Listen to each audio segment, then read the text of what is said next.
SIR এর hearing এর notice পেয়ে আতঙ্ক। জলপাইগুড়িতে হৃদরোগে আক্রান্ত হয়ে মৃত্যু বৃদ্ধের। এসআইআর এর হিয়ারিং ঘিরে আতঙ্কের মাঝেই মর্মান্তিক ঘটনা জলপাইগুড়িতে। বাড়িতে হিয়ারিং এর নোটিশ পৌঁছানোর পর থেকেই চরম মানসিক চাপে ভুগছিলেন শাসর্দ মকবুল হক। শেষ পর্যন্ত সেই আতঙ্কেই প্রাণ কেড়ে নিল বলে অভিযোগ পরিবারের। ঘটনাটি জলপাইগুড়ি সদর ব্লকের গোড়ালবাড়ি অঞ্চলের উত্তর প্রধানপাড়া এলাকার। মৃত মকবুল হক ১৭/১৭৪ পার্টের বাসিন্দা। পরিবার সূত্রে জানা গেছে, গত দুদিন আগে তার বাড়িতে এসআইআর এর হিয়ারিং সংক্রান্ত নোটিশ আসে।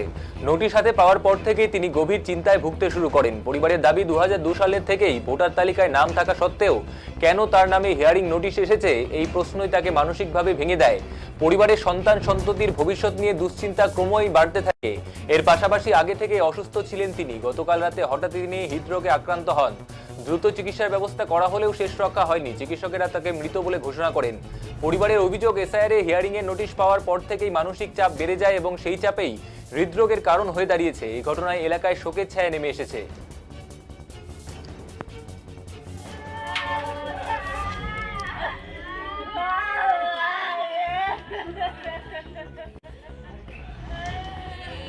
আমার বাবা হয়।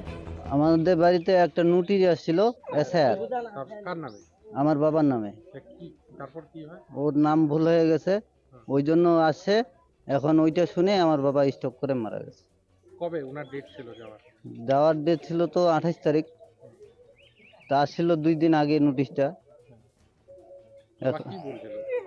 বাবা তো কথা বলতে পারে নাই। ও স্ট্রোক আতঙ্কতে হাত পা গুলো আছড়াচ্ছে, আতঙ্কতে মারা গেল। কবে? আজকে মারা গেছে। বলছি ও এখন বাবা হয়, ও তো গার্জিয়ান, ওর কাগজ যদি ভুল হয়ে থাকে, এখন আমরা ছেলে মেয়ে যেগুলো আছি আমরা কি করব? কি ভুল ছিল বাবা? বাবার নাম ভুল ছিল। কি নাম ছিল? মকবুল হক। মকবুল হক। হ্যাঁ, আর ওখানে কি ছিল? মকবুল হক লেখা আছে। হক আর হাকের মধ্যে? হ্যাঁ, ওইটাই তো। আমরা তো ভালোই আতঙ্কিত হয়ে আছি। এখন আমরা যদি এইভাবে আতঙ্কিত হয়ে যাই, এখন বাকি মানুষ যে আছে এগুলো তো সবাই এইরকম স্ট্রোক করে মারা যাবে। আমার বাবা হয়।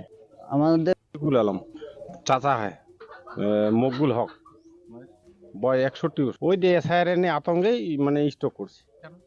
এসআইআর নাম আসে, এখন কি হবে না হবে এই জন্য আমাদের একটা আতঙ্ক পাওয়ার পরে এমনি স্ট্রোক করে দিয়েছে। নোটিশ আসছিল, যে নোটিশে এখন কি করবো না করবো এই নোটিশ চিন্তায় মানে স্ট্রোক করে ফেলছে, কিন্তু মারাই গেল। তারপরে এখন যেটা ভালো হয় আমরা জানাচ্ছি। হ্যাঁ, ভিডিওকে জানা হয়েছে, সব জানা হয়েছে। কি এখন পদক্ষেপ নেয় দেখি আমরা।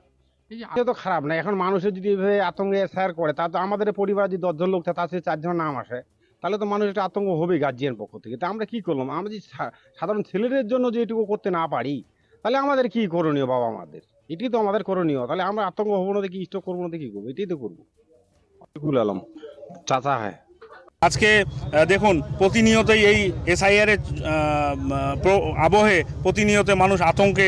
আজকে দেখবেন গোড়ালবাড়িতে আমাদের সদর ব্লক 1-এ একজন ব্যক্তি মারা গেছেন, তো স্ট্রোক করে মারা গেছেন। প্রতিনিয়তই দেখবেন যে শুধু আমাদের জেলা না, বিভিন্ন জেলায় প্রতিনিয়তই এই অবশ্যই ওনাকে নোটিশ দেওয়া হয়েছে। এমনিতে হার্টের পেশেন্ট, নোটিশ দেওয়া হয়েছে। নোটিশ পাওয়ার পরেই উনি আতঙ্কে মারা গেছেন। এটা আমি মিজানুর রহমান, জলপাইগুড়ি জেলা সংখ্যালঘু তৃণমূল কংগ্রেসের জেলা সভাপতি।